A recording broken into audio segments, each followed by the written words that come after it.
एक special topic पे description देने जा रहा हूँ जिसका नाम है केंद्रीय विद्यालय में एडमिशन। देखिए, हर एक पेरेंट का सपना होता है कि उसके बच्चे का एडमिशन किसी अच्छे स्कूल में हो जाए, बट कई बार ऐसा होता है कि बजट बहुत ज़्यादा होता है उस स्कूल का, जिसकी वजह से हम एडमिशन नहीं ले पाते। वैसी क्राइटेरिया में हम एक ऐसा ऑप्शन ढूंढने की कोशिश करते हैं जिसकी फीस कम हो और क्वालिटी ऑफ एजुकेशन बहुत अच्छा। उसी केस के सिलसिले में मैं आपको बता रहा हूं, केंद्रीय विद्यालय एक सबसे बढ़िया ऑप्शन है अगर आप अपने बच्चे को किसी अच्छे स्कूल में पढ़ाना चाहते हैं, अच्छी एजुकेशन देना चाहते हैं कम फीस में। तो इसके लिए सबसे बेस्ट है केंद्रीय विद्यालय संगठन। इसे केबीएस भी बोलते हैं, इसे केंद्रीय विद्यालय भी बोलते हैं, इसे सेंट्रल स्कूल भी बोलते हैं। ये भारत सरकार का एक ऑटोनोमस ऑर्गेनाइजेशन है जिसमें पहली से लेकर के 12वीं क्लास तक के बच्चों को शिक्षा प्रदान की जाती है, वो भी कम से कम कॉस्ट में और अच्छी क्वालिटी का। उसी के बारे में हम एक एक करके डिस्कस करेंगे इसमें कि इसमें एडमिशन कैसे होता है, एडमिशन का क्राइटेरिया क्या है, कब एडमिशन ले सकते हैं तथा इसकी फीस कितनी होती है। इन सब चीजों के बारे में एक एक करके हम इसमें डिस्क्रिप्शन में दैट मींस कॉलेज स्टडी करेंगे, एनालिसिस करेंगे। इसलिए आपसे विनती है कि इस वीडियो को पूरा देखिए, लाइक और सब्सक्राइब भी कीजिए जिससे कि हमें भी कुछ बेनिफिट हो सके। देखिए, केंद्रीय विद्यालय संगठन भारत सरकार का एक ऑर्गेनाइजेशन है जिसमें पहली से 12वीं तक के बच्चों को उच्च क्वालिटी की शिक्षा प्रदान की जाती है एक्स्ट्रा करिकुलर एक्टिविटीज के साथ। यह स्कूल पूरे देश में फैला हुआ है, देश ही नहीं विदेशों में भी इसके ब्रांचेज हैं। इसलिए इस स्कूल में पढ़ना एक गौरव का पल होता है और केंद्रीय विद्यालय का बच्चा हमेशा कुछ न कुछ लाइफ में अचीव करता है, क्योंकि यहाँ पे पढ़ाई के साथ साथ अनुशासन पे भी फोकस किया जाता है, उसके साथ साथ करिकुलम एक्टिविटीज पे भी फोकस किया जाता है जिससे कि बच्चे का प्रॉपर और ओवरऑल डेवलपमेंट हो पाए। उसी चीज के बारे में हम डिस्कस करेंगे। केंद्रीय विद्यालय संगठन में एडमिशन की क्राइटेरिया, ये ड्रेस आप देख सकते हैं, इस तरीके की ड्रेस होती है और इस तरीके की ड्रेस केवल और केवल केबीएस में ही अलाउड होता है। केंद्रीय विद्यालय संगठन का बच्चा कहीं भी जा रहा हो, इस तरीके की ड्रेस है, इसका मतलब वो केबीएस का बच्चा है। ठीक है, तो एडमिशन कैसे होता है उसके बारे में देखते हैं।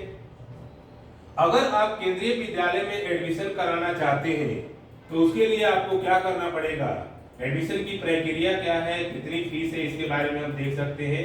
देखिए, हर एक माँ बाप का सपना होता है कि अपने बच्चों को अच्छे से अच्छे स्कूल में पढ़ाए, कम से कम फीस में अच्छी से अच्छी शिक्षा प्रदान करे, क्योंकि हर एक आदमी का पॉकेट अलाउ नहीं करता है हायर और दैट मींस बड़े बड़े स्कूलों में, जो कि आजकल मॉल बन चुके हैं। और आपने देखा होगा वहां तक हमारी खास करके जो मिडिल क्लास है और लोअर मिडिल क्लास है उसकी अप्रोच भी नहीं बन पाती। इसलिए केंद्रीय विद्यालय संगठन सबसे अच्छा ऑप्शन है आपके लिए। तो होता क्या है कि अगर हम बात करते हैं एडमिशन क्राइटेरिया के बारे में, तो एडमिशन प्रक्रिया जो होता है पूरा ऑनलाइन होता है और केंद्रीय विद्यालय में पहली से 12वीं तक के बच्चों को पढ़ाया जाता है। लेकिन एडमिशन की जो क्राइटेरिया है वो खास करके पहली क्लास से शुरू होती है और पहली क्लास में एडमिशन की प्रक्रिया जो होती है ऑनलाइन लॉटरी सिस्टम से होता है, जिसमें कैटेगरी वाइज वरीयता मिलती है। जैसे मान लो सेंट्रल गवर्नमेंट का एम्प्लॉय है, स्टेट गवर्नमेंट का एम्प्लॉय है, ऑटोनोमस बॉडी का एम्प्लॉय है, आरटीई के अंतर्गत आने वाला बच्चा है, एससी के अंतर्गत आने वाला बच्चा है, एसटी के अंतर्गत आने वाला बच्चा है, सिंगल गर्ल चाइल्ड है। ये सारी criteria that means called focus करनी पड़ती है और इसमें फिर एडमिशन हो जाता है। ठीक है, तो उसी चीज के बारे में मैं बता रहा हूं एक एक करके। पहली कक्षा में एडमिशन लॉटरी सिस्टम से होता है। www.kbsonline. करके एक साइट है। फरवरी के महीने में इस साइट पे पहली क्लास में एडमिशन के लिए फॉर्म जमा होते हैं। आप कहीं से भी बैठ करके इस फॉर्म को फिलअप कर सकते हैं, लेकिन दूसरी कक्षा से लेकर के 12वीं कक्षा के लिए ऑफलाइन मोड में एडमिशन होता है। अगर किसी स्कूल में सीट है तो वहां अवेलेबिलिटी होगी, अगर सीट नहीं है तो नहीं हो पाएगा। इसलिए सबसे बेस्ट है कि आप पहली कक्षा में ही एडमिशन लें। केवीएस में अगर आप बच्चे को पढ़ाना चाहते हैं तो पहली कक्षा में एडमिशन लेना सबसे बेटर होता है, क्योंकि इसमें चांसेस होते हैं कि आपके बच्चे का एडमिशन केंद्रीय विद्यालय में हो पाए और हो जाएगा। और एक बार एडमिशन हो गया तो फीस तो नाम मात्र होता है, क्वालिटी एजुकेशन है। और सबसे बड़ी बात मैं बता रहा हूं लोअर मिडिल क्लास और मिडिल क्लास की, कि हम लोग क्या करते हैं, पहली से 12वीं तक बच्चे के ऊपर अंधाधुंध पैसा खर्च करते हैं, लेकिन हायर स्टडीज के लिए हमारे पास पैसा बचता नहीं है, जिसकी वजह से उसको हम आगे की शिक्षा अच्छी क्वालिटी का नहीं दे पाते, जिसकी वजह से बच्चा केवल स्कूली एजुकेशन ही ले पाता है, हायर स्टडी नहीं ले पाता है, जिसकी वजह से लोअर मिडिल क्लास और जो मिडिल क्लास है उसका डेवलपमेंट प्रॉपर तरीके से नहीं हो पाता है। तो देखते हैं क्राइटेरिया क्या है। देखिए, हर साल फरवरी के महीने में फॉर्म निकलता है KVS ऑनलाइन एडमिशन .kvs.gov.in करके होता है। इस पे जाकर के आपको फॉर्म भरना होगा। फॉर्म आप फिलअप कर दोगे तो एक पर्ची सी मिल जाती है, ठीक है। और फॉर्म जब भी भरे आप कम से कम 3-4 स्कूल में तो जरूर डालें और नियरेस्ट स्कूल में डालें, क्योंकि नियरेस्ट स्कूल में जल्दी होने के चांसेस होते हैं। इन स्कूल की भी डिफरेंट टाइप की कैटेगरीज होती है, कोई सिविल का होता है, कोई आर्मी का होता है, कोई एनटीपीसी का होता है, अलग अलग टाइप के स्कूल से सिविल वाले में ज्यादा होने के चांसेस होते हैं, तो इसलिए सिविल वाले की आप तैयारी करें। कक्षा 2 के ऊपर अगर हम बात करें सेकेंड क्लास से लेकर के 12th क्लास तक, तो इसमें एडमिशन बहुत मुश्किल होता है, क्योंकि सीट ही नहीं होती है, इसलिए इसमें एडमिशन नहीं हो पाता है। इसीलिए आप अपने बच्चे का अगर एडमिशन कराना चाहते हैं तो आप पहली क्लास में कोशिश कीजिए, उसमें हो जाएगा। 9वीं और 11वीं में भी फिर दोबारा एडमिशन होता है, बट वही है, कहीं सीट 2 रहती है, कहीं 1 रहती है, कहीं 3 रहती है, कहीं रहती नहीं है। तो ऐसे केसेस में यहाँ पे एडमिशन नहीं हो पाता है।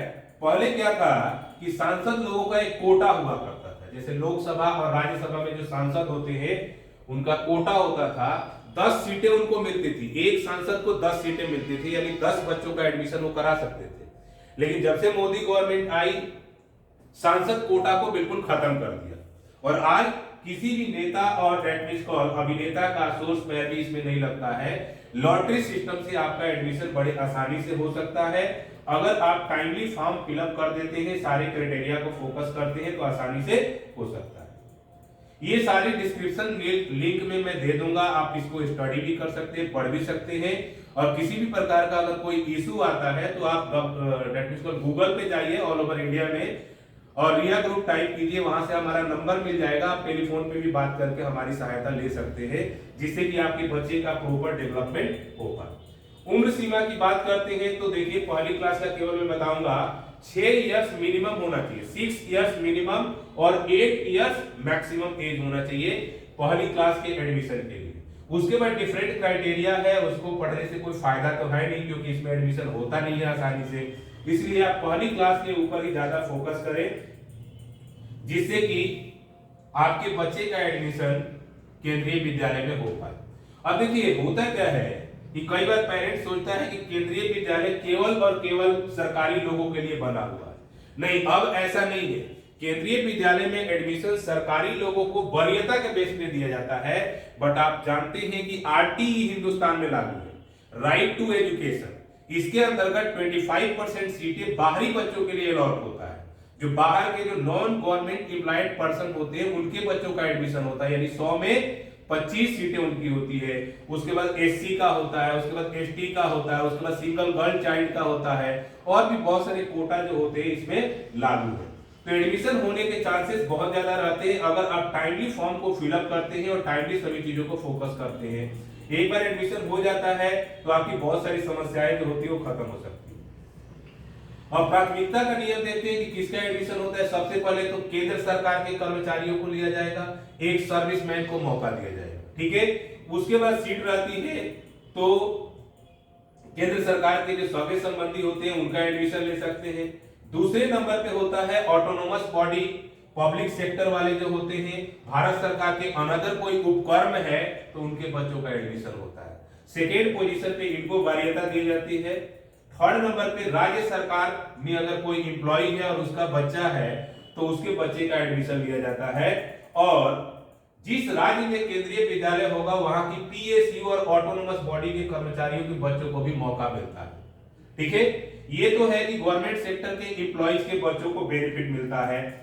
अन्य कैटेगरी में विदेशियों के बच्चों को भी एडमिशन दिया जा सकता है। उसके साथ साथ हमारे देश में अभी मैंने बताया कि आरटीई है, आरटीई मतलब राइट टू एजुकेशन। इसके अंतर्गत 25% सीटें जो होती है वो रिजर्व होती है देश के अदर कैटेगरी के सिटीजन्स के लिए।